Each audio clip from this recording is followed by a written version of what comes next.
everyone, my name is Juliana Cuneo, and we're going to be looking at the standard MAFS.6.EE.26.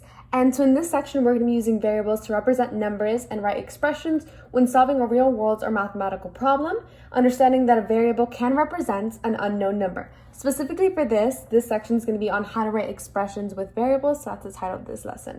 When learning to write algebraic expressions, whether they're simple or basic, it's really important to know certain terms to look for when writing those expressions. So we're going to start off with addition. So in certain statements, you should be looking for the words sum, add, combine, increase, larger, plus, more, add. And then when we're looking at subtraction, we should look for words such as difference, subtract, minus, fewer, thus, take away, decrease. And you can also pause the screen right now, take a screenshot because it's very helpful and beneficial when you're looking on how to write those algebraic expressions. On the next slide, we're going to be looking at specifically multiplication and division. As I said, this is for multiplication and division. So the first one for multiplication, we should look out for words such as times, multiply, per, twice, triple, quadruple, or product. And then when we're looking at division specifically, we see divide, quotient, half, third, fourth, or split. And these are the two symbols we should use when using multiplication. And these are the two symbols we should use when using division. So those are important terms to keep in mind. Because in the standard, we're specifically looking at algebraic expressions, I thought it was important to show you guys the difference between expression and equation so that you keep this in mind. So an expression would be 4x plus 5. There's no equal sign included, right? You're simply trying to simplify, expand, or factorize. While in an equation, we see 4x plus 5 equals 17. So you're trying to actually solve something. That's why there's an equal sign. So in this case, we're taking into consideration an expression. So in the next parts of the clip, we're going to be looking into different examples and me going step by step with you. Okay, so first we're going to look at this statement right here. And it says that the sum of -2 and the quantity of 6 times x. So first we're going to look at the first part. So we see that it says the word sum.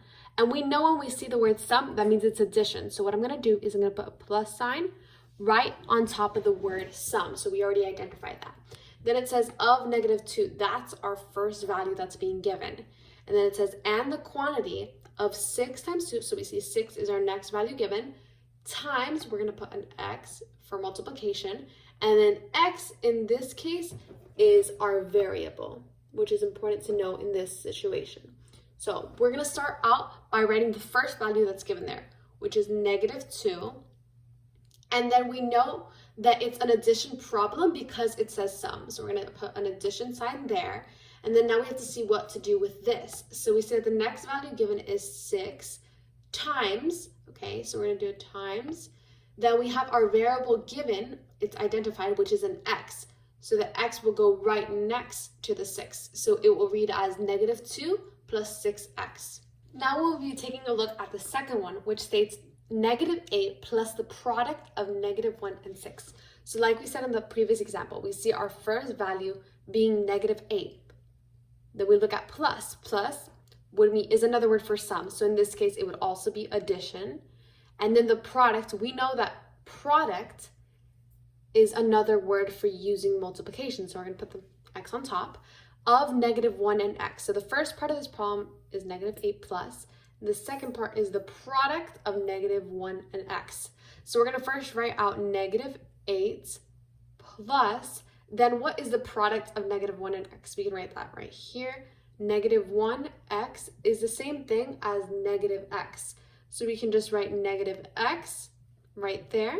And another way of writing that would just simply be -8 minus x.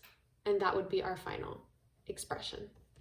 Now you guys will be completing 2 questions on your own. So the first question is 8 more than the product of 2 and a number x. I will give you guys a few seconds to complete this.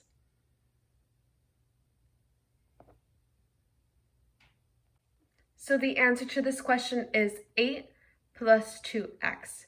Now I'm going to be giving you guys a second question to solve.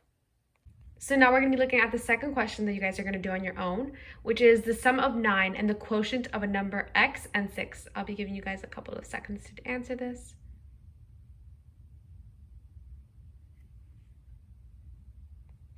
So the answer to this question is 10 plus x over 6.